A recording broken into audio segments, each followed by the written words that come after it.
Mesdames et messieurs, bonsoir. Nous sommes ensemble pour une soirée exceptionnelle pour fêter les 50 ans d'existence de la société OneTwo. 50 ans, ce n'est pas rien. C'est beau 50 ans, c'est le temps de la raison, c'est le temps de la sagesse. Certains disent même que la vie commence à 50 ans. C'est à 50 ans que Léonard de Vinci a peint la Joconde. C'est au même âge que Balzac écrivit Splendeur et misère des courtisanes. En tout cas, OneTwo a 50 ans et toutes ses dents.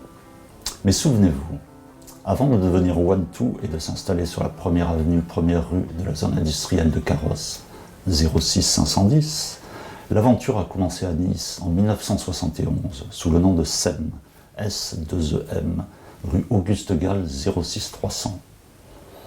Alors sans plus attendre, faisons un bond en arrière, en 1989.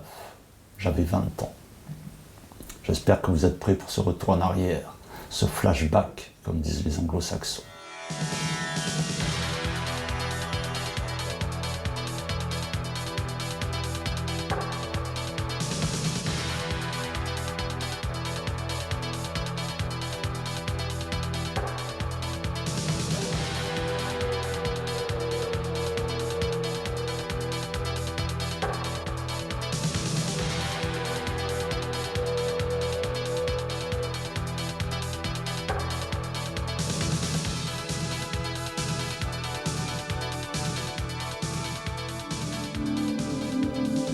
Depuis toujours, la SEM pose la qualité comme dominante de sa politique d'entreprise. Face aux mutations technologiques et économiques du secteur automobile, la SEM a choisi de raisonner en termes de qualité, d'innovation, de produits et de services irréprochables. Cette volonté, partagée par ses clients et ses partenaires, crée un lien durable entre le fabricant et les professionnels conscients des nouvelles exigences de leur métier.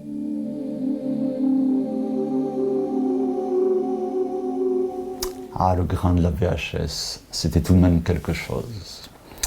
SEM, S2EM, signifie évidemment Sud-Est électromécanique, créé par François Monet, qui sera bientôt rejoint par Jean-Pierre Marlier en 1981 et que nous retrouvons tout de suite dans cette archive de 1992. L'entreprise SEM de Saint-Janet fabrique du matériel de contrôle pour l'automobile destiné aux garagistes. Elle travaille également avec les constructeurs auto pour le développement d'appareils installés sur les chaînes de montage. Cette entreprise est déjà européenne. Et oui, depuis plusieurs années déjà. Vous travaillez avec de nombreux pays? Nous travaillons avec la Belgique, avec la Suède, avec l'Italie, avec l'Espagne, avec la Grèce. Voilà, je crois que j'ai tout dit pour l'Europe. Vous avez des carnets de commandes importants? Actuellement, oui, je touche du bois et des contacts aussi, de très très bons contacts, je dirais, avec les États-Unis, entre autres. Mais un beau carnet de commandes. Après mes collègues de FR3, devenus France 3 depuis, retrouvons mes amis PPDA et Bruno Mazur. 100 000 tonnes d'huile de moteur sont déversées chaque année dans la nature. Les professionnels de l'automobile viennent de mettre en place un schéma de récupération. Désormais, des relais verts auto vont récupérer les déchets de la voiture, l'huile, mais aussi pneus. Nos deux champions du JT évoquaient évidemment le Videco. Le Videco est un espace public et libre-service permettant à tous d'effectuer une vidange rapide, propre et sans danger pour l'environnement. Le fonctionnement du Videco est simple. L'automobiliste décroche un pistolet équipé d'une sonde qu'il introduit dans le puits de jauge de son véhicule. La vidange est effectuée en quelques minutes et les bidons, chiffons et filtres usagés récupérés dans le conteneur prévu à cet effet.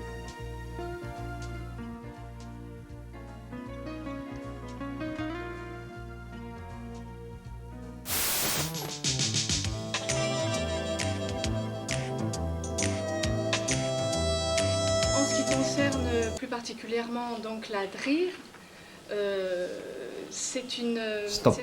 Pose sur Jean-Louis Bancel, un de nos collaborateurs. Et sans transition, passons à un entraînement de pompiers à Miramas en 1991. Et oui, tout ça ne nous rajeunit pas, c'est tout le problème des anniversaires.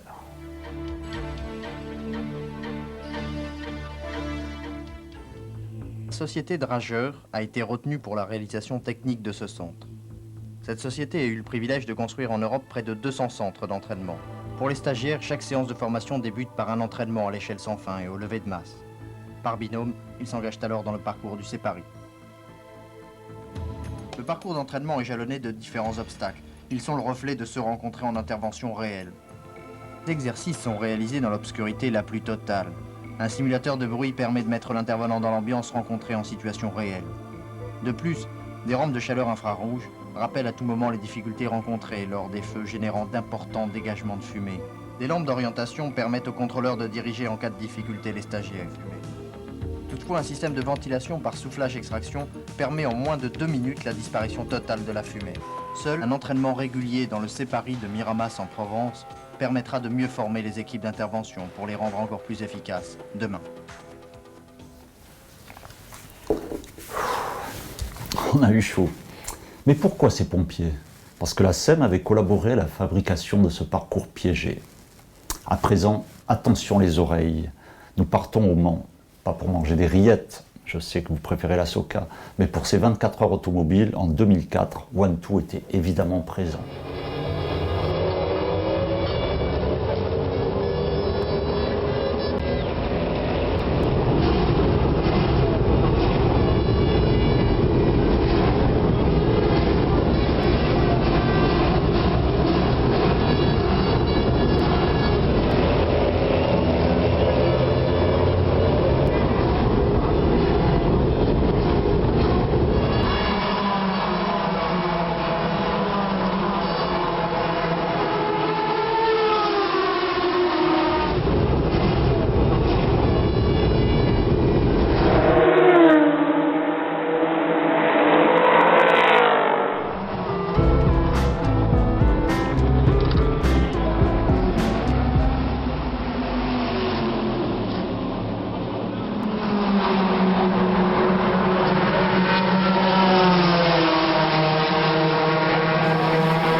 Souvenez-vous, Stéphane Ortelli, notre champion qui a fait triompher nos couleurs sur les circuits, a été vainqueur des 24 heures en 1998 avec Laurent Aiello et Alan McNish.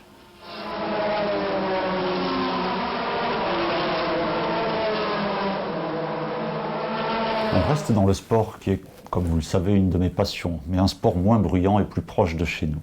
Place en 2014 à la course interentreprise Panathlon à Saint-Jean-Cap-Ferrat, dont One2 était partenaire et à laquelle participaient les membres les plus sportifs de son personnel. J'aime cette casquette-là, elle a explosé, hein? Et tu gardes ton téléphone pendant que tu cours?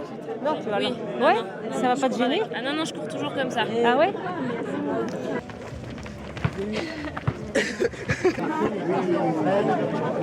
Je vais. Regardez-moi.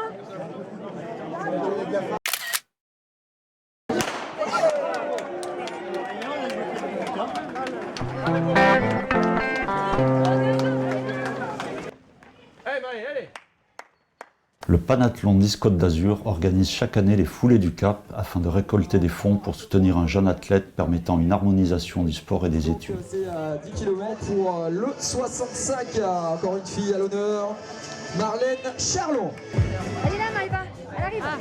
Allez, les filles encore une fois à l'honneur avec le dossard 64, bravo pour Maïva Chapman. Toise Gaillou-Fato, 47 minutes 12. Bravo. Yes, Véronique Bévis, 3e position, 47 minutes 26 secondes. Merci les filles. Retour au sport mécanique avec le trophée Andros. Je me suis d'ailleurs toujours demandé si le vainqueur gagnait son poids en produits de la marque Andros, confiture, compote, etc. Tout d'abord en 2005 à Isola 2000, moins haut que Cap 3000, avec Stéphane Ortelli, dont le partenariat avec One2 date de 2003, ce qui ne rajeunit personne.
grosses voitures se sont transformées en petites voitures. Ah, ce sont devenus des motos maintenant.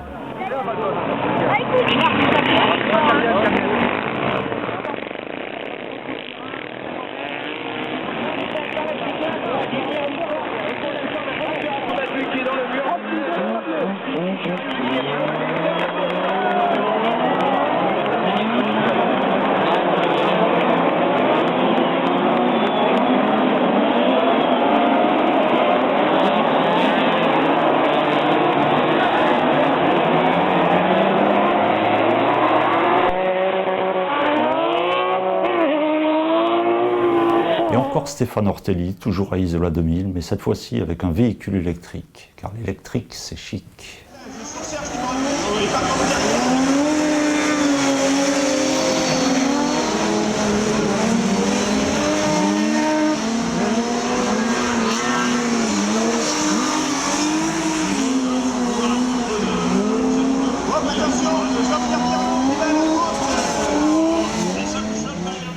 Mais revenons à des petites voitures, c'est moins dangereux. Comme ici à Saint-Césaire en 2007, lors d'une journée sportive pour les salariés de One2 qui s'adonnaient aux joies du karting.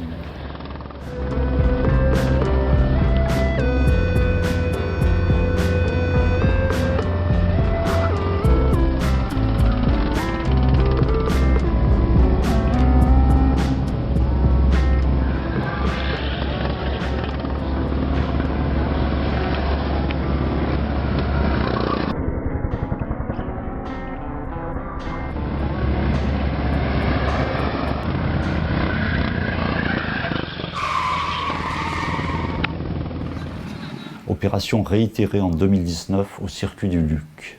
Sur ces images, nos équipes prennent la pause avant de prendre le départ.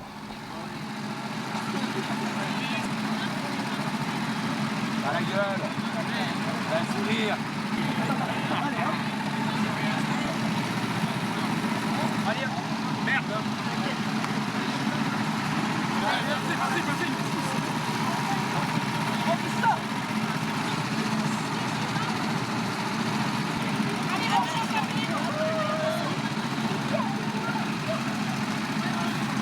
Allez, bonne chance. Kit de choc.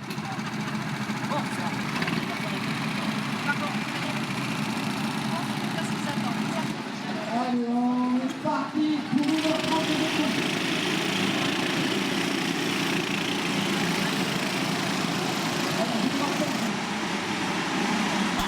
Et j'en profite pour vous présenter quelques produits One2. Le premier bandomètre, les tensiomètres Newton et diapase, l'audiobox et la clé dynamométrique. Et encore plein d'autres outils à découvrir si vous vous rendez sur notre site dont le nom va s'afficher en bas de l'écran. Mais revenons à nos moutons, enfin à nos voitures plutôt. Karting, rallye et Monaco dans tout ça. On y vient grâce au sponsoring du Monte Carlo historique en 2008. Pour rappeler l'histoire du Rallye Soleil.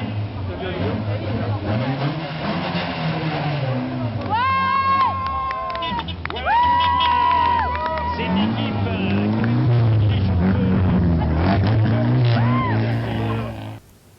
un peu frustrant, non? Faisons marche arrière. Voilà, stop, là.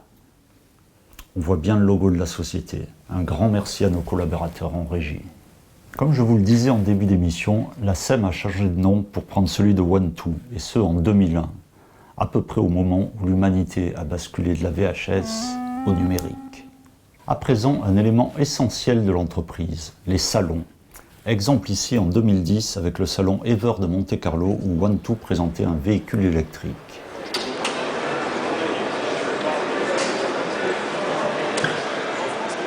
Donc il sait que c'est pour un retour.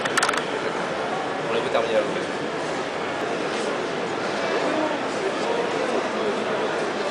Après les salons et les intérieurs cosy, allons prendre l'air en Libye, car il n'y a pas que la Côte d'Azur dans le monde. Pour le Libyan Challenge, une course à pied de 200 km dans le désert en autosuffisance alimentaire. Car chez One2, on aime rouler, mais on aime aussi courir. Là, c'est le désert. Notre équipe, encore le désert, toujours le désert, fichu désert. Il faisait chaud, très chaud, très chaud. Un conseil, ne partez pas dans le désert sans votre brumisateur.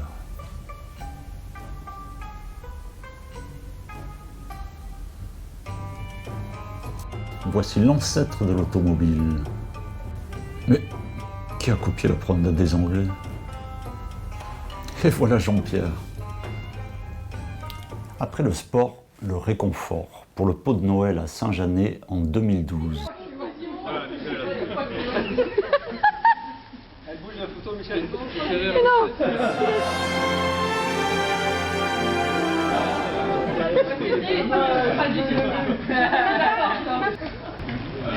Tu vas entrer la prochaine fois. Tu l'as où la guirlande? Autour du cou. Elle est là ma guirlande. Ça prend assez mal. Imitation. C'est bon. C'est bon. Je te promets. Arrête ça, pas.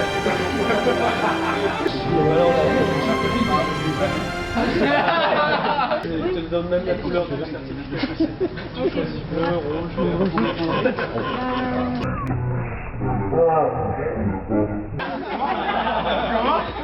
Ça va pas, non? Tiens le bleu. Je peux pas. Il faut que tu te présentes un peu le beau. Elle était exceptionnelle. Ratiba, là, qui c'est qui te ramène? Et c'est pas Ratiba, c'est Rachiba Bruni. Dati. Bruni. Rachiba Dati. C'est celui qui me ramène. Ah bon? Déjà, j'ai pas bu.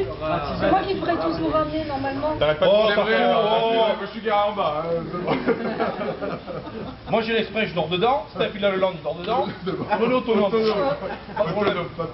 Il nous faut juste Au même endroit en 2010. Donc qu'on ait des grandes lignes directrices des valeurs, ouais, c'est important. Mais après qu'on se laisse un peu porter par... vous n'allez pas me la faire. Tant qu'on peut le faire. Déjà on est un peu les prochains à 60 ans, c'est pas mieux.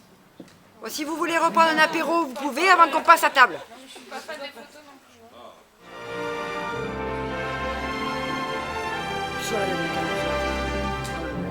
Ah ouais, il faut que tu sois là.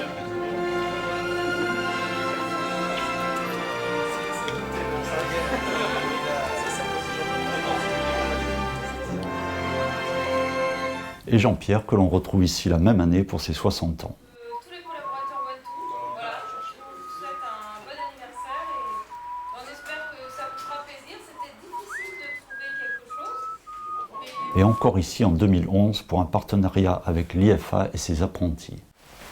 Et surtout, cet échange va permettre d'une part à OneTwo d'avoir des retours sur l'utilisation qui est faite et l'intérêt que présentent les appareils qu'ils développent. Et puis je vous le disais, que nos jeunes soient préparés à être opérationnels. Mais bon, assez rigolé, il faut travailler un peu, sinon OneTwo ne serait pas OneTwo. Par exemple ici, en 2012 à Saint-Janet, toute l'entreprise met la main à la pâte pour préparer une commande importante de Ford.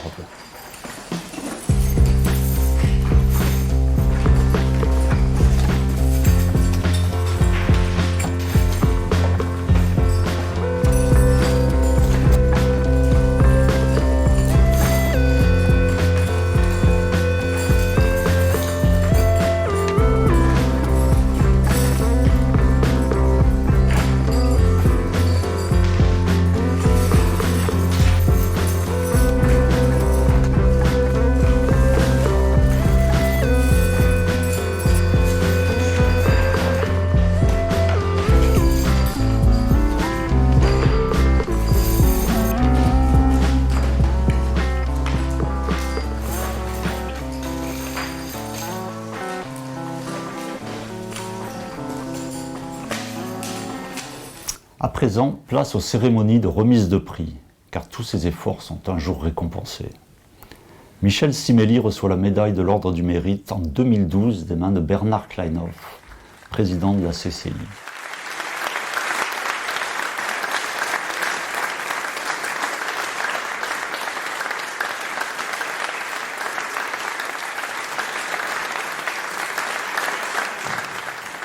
Mais Michel n'a pas qu'une seule corde à son arc. Un événement particulier parce que ce soir, on va témoigner un petit peu de gratitude à nos bénévoles, aux gens qui ont passé pendant tant d'années, 9 ans, pour certains et pour certains encore plus, au Conseil des prud'hommes, à ces gens qui se donnent beaucoup de mal pour l'UPE 06, le MEDEF et la CPME.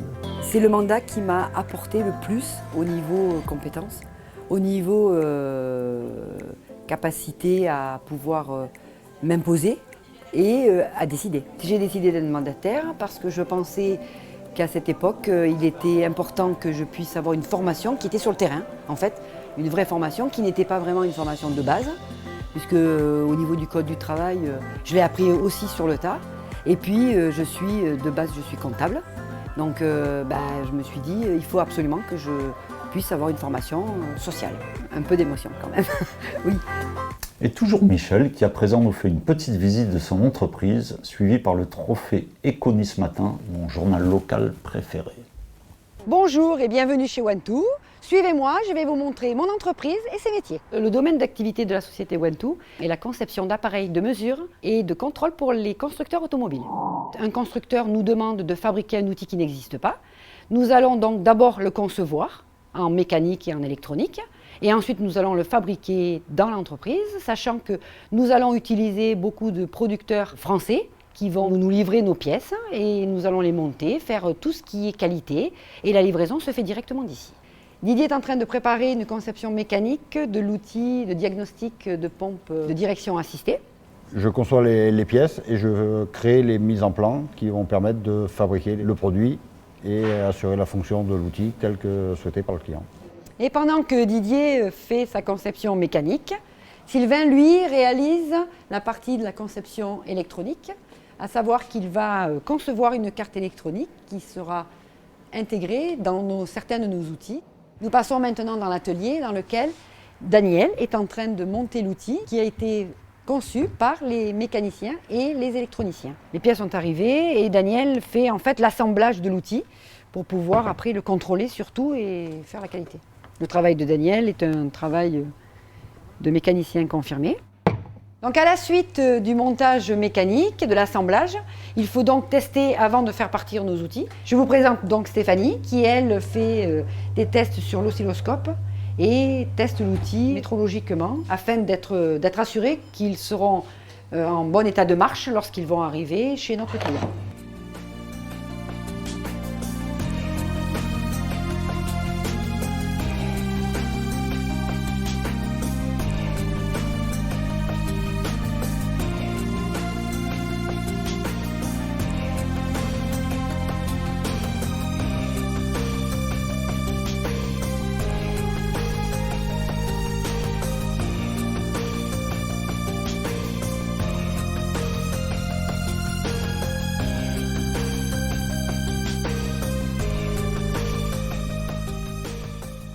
Et une fois que l'on a bien travaillé, on peut partir à la retraite.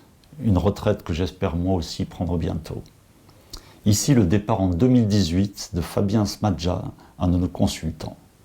Fabien qui, j'en suis sûr, en profite bien. 15 ans, c'est quand même pas rien. Ça s'est fait progressivement, mais ça s'est fait quand même. Il y a eu les hauts, les bas. J'ai beaucoup appris avec Jean-Pierre Marlier, avec Michel, sa façon de voir les choses. Avec son caractère aussi, que tout le monde connaît. Donc, mais ceci étant, la preuve en est, c'est qu'au bout de 15 ans, ça fait toujours un petit pincement quand on va dire au revoir. À côtoyer un peu tous ces mondes-là, tous ces gens-là, je suis devenu Fabien chez One2.